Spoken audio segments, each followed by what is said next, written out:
Welcome to my new episode of TNS the Nazia show.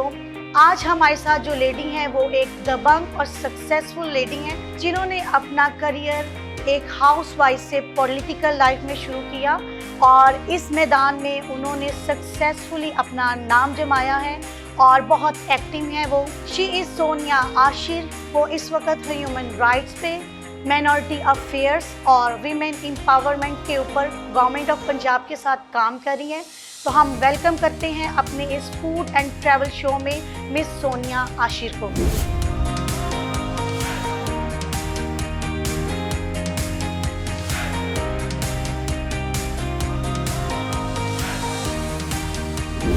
कैसे हैं सोनिया आप? मैं बिल्कुल ठीक हूँ। आप कैसी हैं? मैं बिल्कुल ठीक हूँ। तो कैसी जा रही है आपकी ये जर्नी जो है, जो आपने स्टार्ट की हुई है एज अ पॉलिटिकल लीडर, जो है वो कैसा चल रहा है आपका? बहुत अच्छा लग रहा है और आपकी जो मेहनत होती है ना वो आपके रिस्पॉन्स पे डिपेंड करती है और अपनी कम्युनिटी के एक अच्छे रिस्पॉन्स से मैं बहुत सेटिस्फाइड हूँ। नाइस। और आप मेरे साथ शेयर करेंगे कि इसके पीछे क्या रीज़न थी, बीइंग अ हाउसवाइफ, कि आपने डिसाइड किया कि मैं पॉलिटिकल लीडर जो है ना एज जाऊँ? इसके पीछे क्या रीज़न थी, क्या इंस्पायरेशन थी आपकी लाइफ में? Inspiration I would like to say that Maryam Nawaz हमेशा से मेरी इंस्पायरेशन रही हैं। लेकिन ना मैं ऑलरेडी एक सोशल वर्कर थी और जब भी मैं कोई अपनी कौम का कोई मसला ऐसा देखती थी तो मेरा दिल करता था, मैं अपने हस्बैंड से भी हमेशा कहती थी कि आशिर साहब कुछ ऐसा हो कि मैं इनके लिए कुछ कर सकूं। और मुझे नहीं पता था कि खुदावंद मेरी इस आवाज़ को सुन रहा है और खुदावंद ने फिर ये पोजीशन दी और अब खुदावंद के नाम को जलाल है कि मैं अपनी कौम के लिए जब भी कुछ करती हूँ तो मुझे फ़ख्र महसूस होता है। और किसने आपको इस फील्ड के लिए इन्फ्लुएंस किया था, या कोई ऐसा कोई एक पॉइंट था कि आपने कहा कि ठीक है कि आपके पास एक अपॉर्चुनिटी आई है और उसको आप अवेल करेंगे कि मैं जाऊंगी? सम टाइम होता है कि ठीक है आपकी मोटिवेशन थी, लेकिन एक पॉइंट आया कि उसके ऊपर आपने कहा कि मैंने ये इस करियर में जाना है। एग्जैक्ट चॉइस नहीं थी कि मैंने पॉलिटिक्स में आकर फिर ही जो है वो कुछ करना है अपनी कम्युनिटी के लिए, अपनी माइनॉरिटीज़ के लिए, बल्कि एक आपने जैसे कहा कि एक अपॉर्चुनिटी आई और जैसे मैंने आपको पहले कहा कि मेरी एक ख्वाहिश थी और दिल में हमेशा एक इनोसेंट विश उठती थी कि मैं कुछ कर सकूं अपनी कौम के लिए। लेकिन खुदावंद का शुक्र है कि खुदावंद ने मेरे हस्बैंड को इस बात के लिए इस्तेमाल किया। उनको एक दिन एक कॉल आई और उनसे कहा गया कि एक विमेन एग्जेक्टिव बॉडी के लिए हम ढूंढ रहे हैं। तो मरियम नवाज़ की तरफ से ये पैगाम है। तो आपकी वाइफ जो वो कहती कोई क्रिश्चियन पढ़ी लिखी लेडी हो, ये CM पंजाब का तब विजन था। तो उन्होंने कहा कि आप अपनी वाइफ को जो है वो इस सर्टिफिकेट को कलेक्ट करने के लिए भेजें। तो मेरे हस्बैंड ने कहा कि शी इज़ अ पास्टर, वो तो नहीं इस चीज़ को करेंगी। तो मैंने भी उनसे कहा, मैंने कहा आशा साहब मैंने नहीं करना ये। और मैं, आप यकीन करें, लिटरली उस वक़्त खुदावंद के आगे जाके रोई और मैंने कहा कि खुदावंद अगर इस फील्ड में आने की वजह से तेरी मेरी जुदाई हो गई तो फिर मैं तो किसी काम की नहीं रहूँगी, मैं इस चीज़ को नहीं फॉलो कर सकती। फिर मैंने अपने एक स्पिरिचुअल डायरेक्टर थे, उनसे मैंने बात की, उनसे मैंने कहा कि इस तरह से एक ऑफ़र है, वो कहते हैं कि आप सर्टिफिकेट कलेक्ट करें। उन्होंने मुझे कहा कि बेटा पहले हम दुआ करेंगे फिर उसके बाद हम बात करेंगे। और जब उन्होंने मेरे लिए दुआ की तो उन्होंने कहा कि सोनिया बेटा you have to go there, खुदावंद आपको अपनी कौम के लिए इस्तेमाल करना चाहता है, खुदावंद आपको आस्तर की तरह इस्तेमाल करेगा। Credit goes to your husband for this career. Yes, ये खुदावंद का शुक्र है कि खुदावंद ने मुझे बहुत अच्छा लाइफ पार्टनर दिया। मैं जितनी इस बात के लिए शुक्रगुजारी करूँ वो कम है कि खुदावंद ने मुझे एक बहुत अच्छा लाइफ पार्टनर दिया जो कि बहुत सपोर्टिव हैं, एनकरेज करने वाले हैं और हर टाइम आप जहाँ कहीं भी सोनिया आशिर को देखेंगे आप आशिर साहब को उनके साथ साथ देखेंगे। अच्छा, जैसे आपने बताया कि it's mean you are a multi talented women, कि आपने कहा कि एक पॉलिटिकल लाइफ के साथ साथ यू आर अ पास्टर। सो सोनिया जो है वो ये भी खिदमत जो है अपनी कम्युनिटी के लिए वो करती हैं और इससे पहले वो एज अ पास्टर जो है वो वर्क कर रही थी, डिफरेंट फील्ड्स में जो है वो ये काम कर रही थी शुरू से। तो उसके पीछे आपकी क्या जर्नी है? ये आपने बहुत अच्छा और मेरा फेवरेट क्वेश्चन किया है, क्योंकि मैं हमेशा ये लोगों को बताना चाहती हूँ कि I was only 13 years old when I accepted Jesus as my personal saviour. और जब से खुदावंद मेरी ज़िंदगी में आया है, मैं अपनी ज़िंदगी को हमेशा हर दिन में एक बेहतर स्टेज पर महसूस करती हूँ। जब मैंने अपनी खिदमत का आगाज़ किया तो मैं 14 की थी जब मैंने बैप्टिज़म लिया पानी का। और मैंने जब बैप्टिज़म लिया तो मैंने संडे स्कूल से अपने सर्विसेज को जो था वो स्टार्ट किया खिदमत को, फिर बाइबल स्टडी की, फिर इस तरह से खुदावंद इस्तेमाल करता गया। और इस तरह से मैं बहुत देर से जो है वो खिदमत में हूँ। और मैं इस बात का ईमान रखती हूँ कि एक खिदमत में से खुदा ने मुझे दूसरी खिदमत दी। जी, वेरी नाइस। कौन से ऐसे चैलेंज हैं जो आप जो है ना मोस्ट ऑफ द टाइम जो है वो फेस करती हैं? कभी ऐसा हुआ? मैं जब इस लिस्ट में एंटर हुई, एमपीए की लिस्ट में, तो 66 लेडीज़ थी, या इससे हम कम कर लें तो ये मोर देन 50 लेडीज़ थी। और उनमें मैं सिंगल क्रिश्चियन लेडी थी जो पूरे पंजाब में से मुझे चुना गया था। और डेफिनेटली इसके लिए तो आपको चैलेंजेस होते हैं कि जब मेजॉरिटी में से एक ही पर्सन हो माइनॉरिटी का, तो फिर बहुत सी चीज़ों को आपको फेस करना पड़ता है। How could she come here, how could she do that. ये चीज़ों को मैंने बहुत ज़्यादा फेस किया है, लेकिन मैं खुदावंद का शुक्र अदा करती हूँ अपनी लीडर के लिए, सीएम पंजाब के लिए, कि उन्होंने बड़ा सपोर्ट किया और उन्होंने सारी मेजॉरिटी में से एक माइनॉरिटी की लेडी को लाकर जो है वो इस सीट पे बिठा दिया। और मेरा नंबर ना तो लास्ट में था ना ही मिड में था, बल्कि बहुत अच्छी नंबर पर उन्होंने मुझे किया कि ये सिलेक्ट हो जाए और ये अपनी कौम के लिए कुछ करे। आप शेयर करेंगे कि आप फर्स्ट आपकी सीट एमपीए थी, as a member of Punjab assembly थे आप, और कितने टाइम के बाद जो है आप जो हैं वो पार्लियामेंट्री सेक्रेटरी के तौर पे जो है आप आए हैं? मैं इसमें बहुत सी गवाहियाँ मिसेज़ नाज़िया मैं शेयर करना चाहती हूँ कि जब मैं एमपी के लिए सेलेक्ट हुई तो कुछ ही अरसे के बाद जो है वो आप कह सकते कि 3 से 4 महीने के बाद खुदा ने मुझे बहुत अच्छी कमेटीज़ का मेंबर बनाया, जो कि वो बहुत अच्छी कमेटीज़ गिनी जाती हैं। अगर हम हाउस की कमेटी देखते हैं तो अगर पॉलिटिकल लैंग्वेज में हम उसको बताते हैं तो वो कमेटीज़ ऐसी थी वो जो सब पे भारी होती हैं। पीएनडी कमेटी थी और इसके साथ साथ इंफॉर्मेशन एंड कल्चर कमेटी थी, उसका खुदा ने मुझे मेंबर बनाया। फिर उसके साथ साथ जो है वो खुदा ने फजल किया और पंजाब में very first time in the history of Pakistan खुदा ने मुझे 77 ईयर्स की हिस्ट्री में माइनॉरिटी डे पर एज अ स्पीकर मैंने जो है इजलास को लीड किया। और मैं पहली क्रिश्चियन लेडी थी जिसने इसको किया, और खुदा ही है जो आपकी हिस्ट्रीज़ को बनाता है। और फिर इसके बाद जब खुदा ने मुझे विद इन 6 मंथ जो है वो मुझे पार्लियामेंट सेक्रेटरी बनाया of human rights and minority affair. और पार्लियामेंट्री सेक्रेटरी बनना भी ये मेरे लिए एजाज़ की बात है कि मैं पहली ही क्रिश्चियन खातून हूँ जो इस सीट पर आई हूँ पंजाब की हिस्ट्री में। और इस बात के लिए भी हम खुदावंद का शुक्र अदा करते हैं कि खुदावंद की तरफ से जब आप होते हैं ना तो फिर तरक्की, कामयाबी, खुशहाली, बहाली आपका नसीब बन जाता है। ये एक गुड एग्जाम्पल है हमारे लिए कि आप जब कोई भी सक्सेसफुल लेडी बनना है या किसी भी सक्सेसफुल पोजीशन पे जाना है तो डेफिनेटली खुदा आपके लिए बहुत सारी राहें जो हैं वो हमवार करते हैं।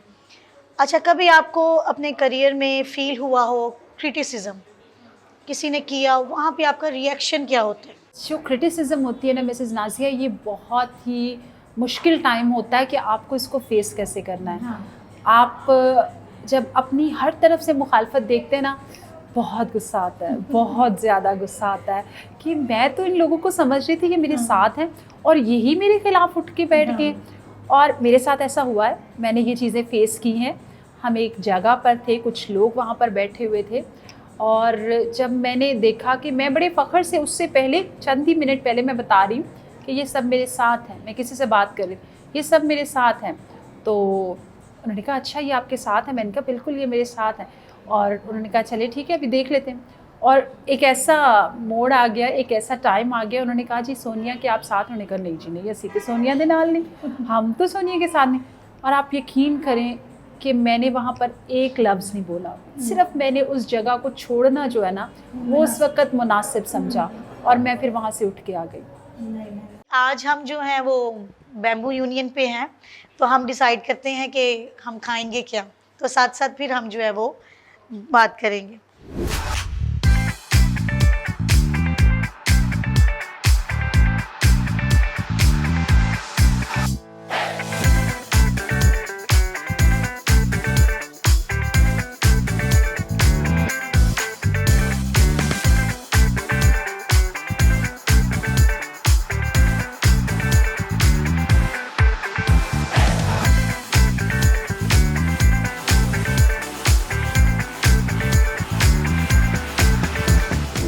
सोनिया, ट्राई करते हैं। ये मुझे खाना तो नहीं आता इसके साथ, लेकिन देखते हैं। मुश्किल है, आपने पकड़ लिया। अच्छा, ये इसके लिए आपको पूरा ही मुंह में डालना पड़ेगा।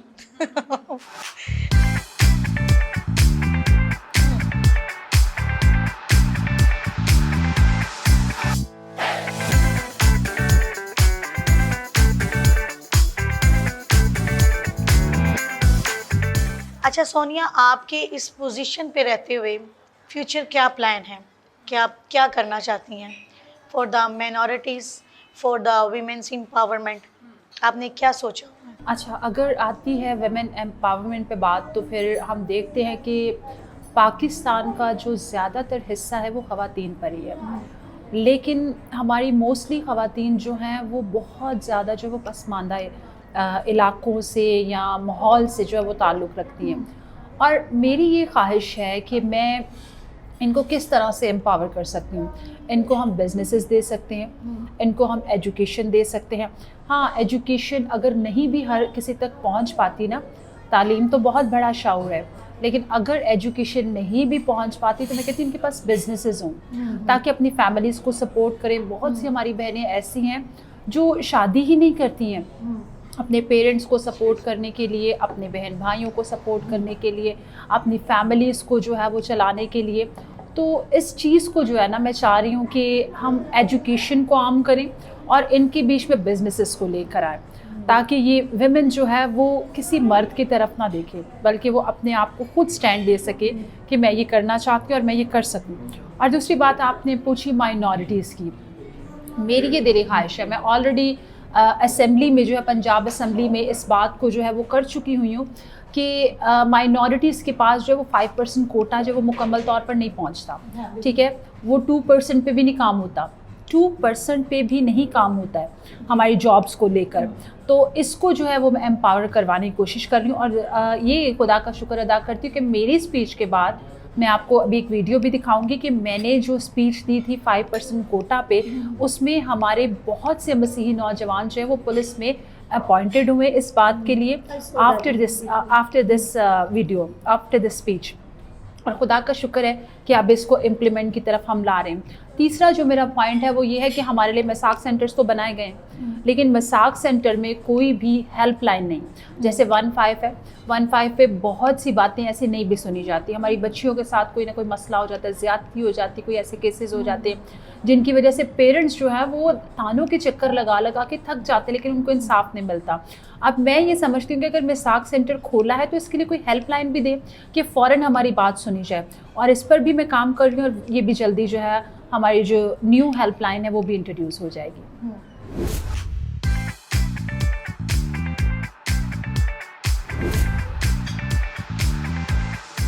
ये बहुत अच्छी इनकी वेलकम ड्रिंक होती है, रिफ्रेशिंग है बहुत ज़्यादा। यस,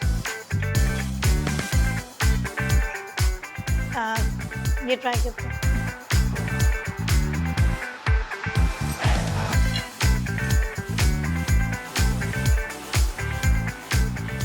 वैसे तो आप बिजी हैं, लेकिन कभी खाना बनाना आता है? बहुत शौक़ से मैं खाना बनाती हूँ, और मेरे हस्बैंड को मेरे हाथ का पुलाव बहुत पसंद है, चिकन पुलाव, वो मैं बहुत शौक़ से बनाती हूँ। इसके साथ साथ मेरे बड़े बेटे को जो है वो सिंधी बिरयानी बहुत पसंद है, मैं वो बनाती हूँ। मतलब जब मेरा दिल कर रहा होता मैं तभी किचन में जाती हूँ। अपना टाइम, जब मुझे लगता है कि आज मेरे पास टाइम है और आज मेरा बेटा किसी चीज़ के लिए डिमांड कर रहा है तो फिर जाना पड़ता। बीइंग अ मदर जो है वो फिर वो सारा कुछ करना पड़ता है। तो are you worried about the calories, कि कभी आपने सोचा इतने बिजी लाइफ में अपनी कैलोरीज और इस सारी चीज़ों को मेंटेन कर पाती हैं कि नहीं? कैलोरीज पे हमेशा खा के सोचती हूँ कि अब नहीं खाना। सबसे बड़ी बात है रिस्पेक्ट। जब आपको रिस्पेक्ट मिल रही होती है अपनी कम्युनिटी की तरफ से, आपको अपने नेशन की तरफ से रिस्पेक्ट मिल रही होती है, तो फिर आपको बहुत से डिनर्स, लंचेस, बहुत से ब्रेकफास्ट और आपको बहुत सी दावतें आती हैं। तो फिर आप डाइटिंग तो बिल्कुल नहीं हो सकती। डाइटिंग का मैं सोचती भी नहीं हूँ। सही। कौन सा फूड ज़्यादा आप पसंद करते हो? स्वीट में ज़्यादा पसंद है या सॉल्टी में? कुछ होता है कि स्वीट जो है नहीं, वो मैं favorite? सॉल्टी स्वीट्स नहीं मुझे पसंद है। इतनी पसंद नहीं है। वैसे स्वीट में अगर पसंद है तो वो कौन सी ऐसी चीज़ है? स्वीट में अगर हो भी तो फिर केक बस, कभी ब्राउनी या केक। बहुत ज़्यादा दिल कर रहा हो कभी कोई मिठाई देख लूँ तो फिर आशिर साहब को कह देती हूँ, आशिर साहब 1 मिनट बस एक रसगुल्ला लेना और कुछ नहीं। अदरवाइज़ स्वीट्स नहीं, सॉल्टी चीज़ें मुझे बहुत ज़्यादा पसंद है। तो बीइंग अ लाहौरी आपकी कौन सी चीज़ ऐसी है जो आपको बहुत पसंद है? मलाई बोटी, चिकन बिरयानी, मतलब जितनी अच्छी और फैटी चीज़ें ना वो सारी हमें सारी पसंद है। अच्छा, सही है। हाँ। और कौन सा ऐसा फूड है कि जो आपने खाया है किसी रेस्टोरेंट से या किसी के घर से कि आप ज़िंदगी भर भूले नहीं है कि वो बहुत अच्छा था, उस जैसा फ्लेवर मैंने कभी कहीं नहीं टेस्ट किया? ये बहुत मुश्किल क्वेश्चन है, अच्छा। क्योंकि जहाँ भी जाते हैं लोग इतना एहतमाम करते, इतना दिल से एहतमाम करते हैं कि बहुत अच्छा होता है। हाँ, एक हम जगह पर गए थे, फैमिली ने बहुत दिल से वो खाना बनाया था और वो खाने की एक एक चीज़ जो थी वो बहुत अच्छी थी और आज भी हम उसको याद करते हैं। कभी मम्मी के हाथ का खाना वो पे याद आया? बहुत ज़्यादा। अभी तो कल मैं 6 महीने के बाद अपनी मदर को मिलने जा रही हूँ। आफ्टर लॉन्ग टाइम मैं अपनी मम्मा को मिलने जा रही हूँ और मैंने उनको कहा कि अपने हाथ से आपने खाना बनाना है। मैं आपके हाथ के बने खाने को मिस कर रही हूँ। So what is the reaction of your parents के अपनी बेटी को इस पोजीशन पे देख के, तो उनका क्या रिएक्शन है? बहुत प्राउड, बहुत खुश।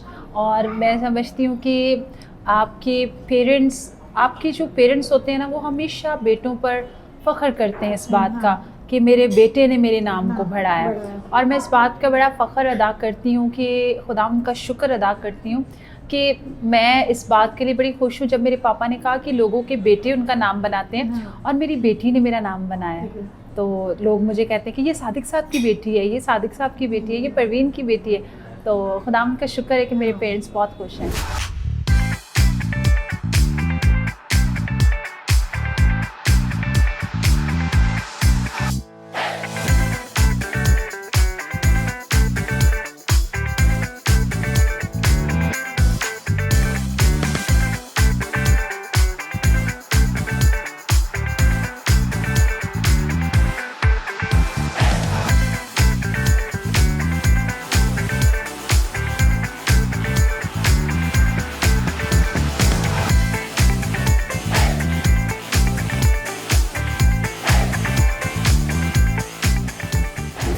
आर यू ट्रैवलर पर्सन कि आपको ट्रैवल करना पसंद है और नहीं?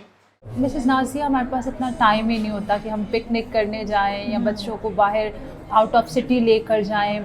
तो इसलिए मैं समझती हूँ कि अभी करियर का स्टार्ट हुआ है तो हम इसको बेस्टली स्ट्रॉन्ग करना चाहते हैं। तो इसलिए भी इसको स्ट्रॉन्ग कर रहे हैं और जहाँ तक बच्चों को टाइम देना तो फिर हम कोशिश करते हैं कि इनको यहाँ पर ही लाहौर के अंदर ही टाइम दे ले। तो हम इसलिए अभी ट्रैवलर नहीं बने हुए। अच्छा, मेरे पास एक आपके लिए आप चॉइस मैं आपको दूंगी, इट्स लाइक अ गेम। आपने मुझे उसमें से जो है वो बताना है कि what are your choices. You like English breakfast और पराठा? मैं पराठा नहीं खाती, इंग्लिश ब्रेकफास्ट। ओके। दही भल्ले और पिज़्ज़ा? बोथ। एंड चिकन कढ़ाई और बीफ कढ़ाई? चिकन कढ़ाई। चिकन कढ़ाई। और स्वीट में आप रसमलाई खाएंगे या आइसक्रीम? बोथ। और you love spicy food or sweet food? Spicy. Spicy. Prefer juices or you prefer cold drinks? Juices. Fresh juices. Fresh juices. Nice. अभी आप ट्राई करेंगे? This is a prawns.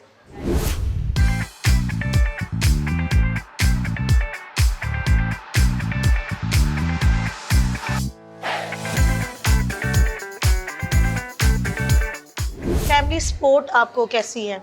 कितनी आपको फैमिली सपोर्ट है? ये खुदा का बहुत शुक्र है कि अगर मेरे हस्बैंड मेरे साथ हैं तो मेरी इन लॉज भी मेरे साथ हैं। और डेफिनेटली कि मैं अगर बाहर हूँ तो बच्चों को देखने के लिए तो कोई होना चाहिए ना। तो इसलिए कोई मेड नहीं है, कोई गवर्नर्स नहीं है। मेरे बच्चों को मेरी मदर इन लॉ, मेरी सिस्टर इन लॉ वही देखती है सारा दिन।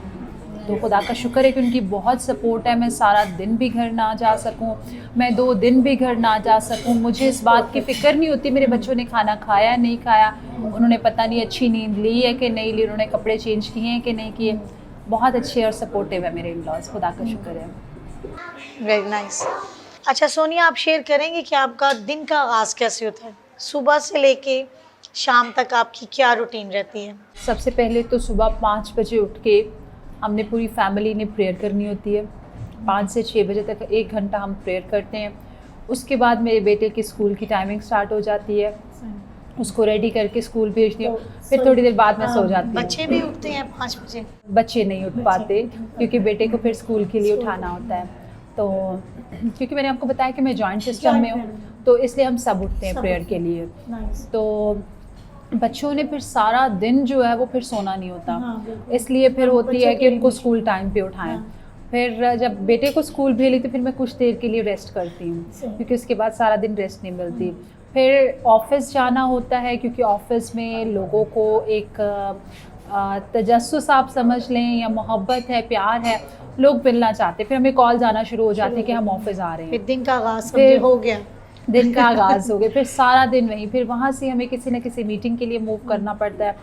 और फिर जब घर आते हैं शाम को, फिर हमारी कोशिश होती है कि कहीं भी ना जाएं, लेकिन यहाँ पर भी लोग नहीं छोड़ते। फिर हमारी सिटिंग में जो है वो लोग आना शुरू हो जाते, जो घर में ऑफिस है वहाँ पे मिलना शुरू हो जाते। फिर रात को 12 बजे तक यही सिस्टम जो है वो चलता रहता है। ये बिकॉज ये नेचर ऑफ वर्क है ना, कि आपने जो है वो, क्योंकि आप कम्युनिटी की डेवलपमेंट के लिए काम कर रही हैं, तो फिर कम्युनिटी के साथ इंटरेक्शन आपका जो है वो बहुत ज़रूरी। कभी ऐसा हुआ कि आप थके हुए हैं, दिल नहीं कर रहा, किसी को रिफ्यूज़ किया हो? नहीं, थके होते हैं, और ऐसा होता है कि रात को एक दफ़ा 11:30 बजे के करीब मैं बिल्कुल रिलैक्स हो चुकी थी, कपड़े भी चेंज कर लिए थे, सब कुछ मतलब इजी हो गई थी। अब बच्चों के साथ मेरा बस लेटना बाकी था। तो एक फैमिली आ गई, उनके बेटे का कोई मसला था, उनको पकड़ के ले गई पुलिस, और 16 साल का बच्चा था। माँ बड़ी रोती हुई हमारे पास आई।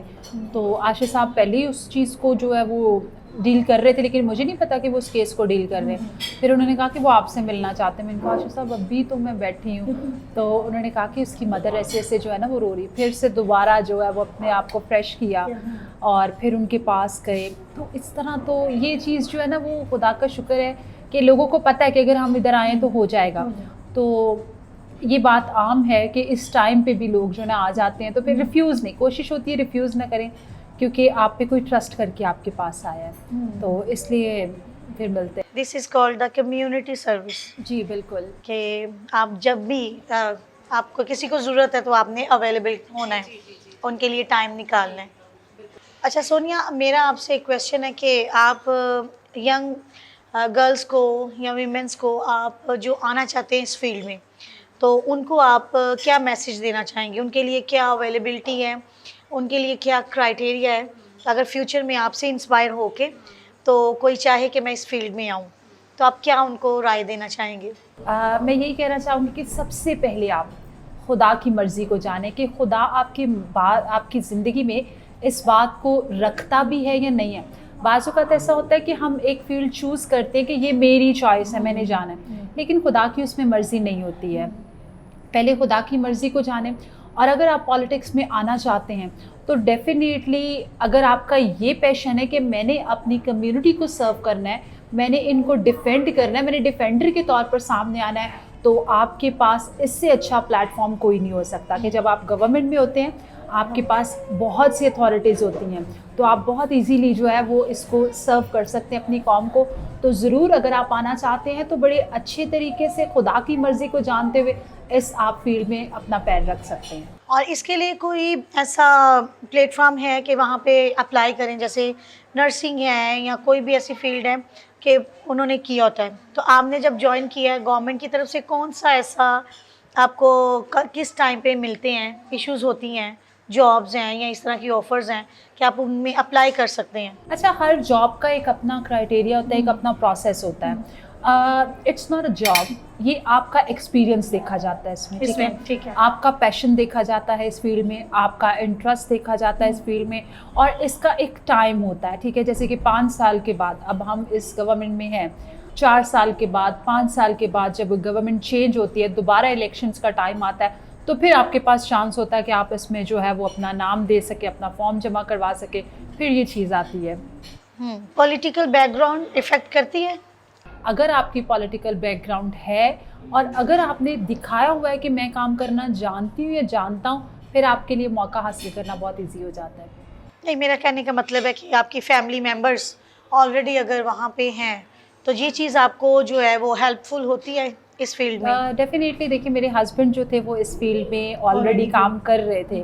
वो अपने टाइम में जो है कुछ साल पहले वो जनरल काउंसलर भी रहे हैं, तो लाहौर के नायब सदर भी रहे हैं, तो वो इस फील्ड में थे। उनको पता था कि किस तरह से जो है वो इसको स्टेप लेना है हमने, और किस तरह से आपके लिंक्स इसमें होना बहुत ज़रूरी है, और जब आपके लिंक्स अच्छे हों तो फिर इसमें जो है आपको स्टेप इन करना बहुत ईजी हो जाता है। 21 साल के इस दौर में उस सोनिया में और इस सोनिया में क्या फ़र्क है? वो सोनिया जो थी वो एक एरिया तक महदूद थी। ये सोनिया जो है आज पूरी दुनिया में जानी जाती है। यही ग्रूमिंग है कि अब मेरे पास अथॉरिटी है, मैं जो करना चाहती हूँ, जिस ख्वाहिश को या जिस पैशन को मैं रखती हूँ कि मैं अपने लोगों के लिए कुछ कर सकूँ, अब मेरे पास एक प्लेटफॉर्म है कि मैं कर सकती हूँ।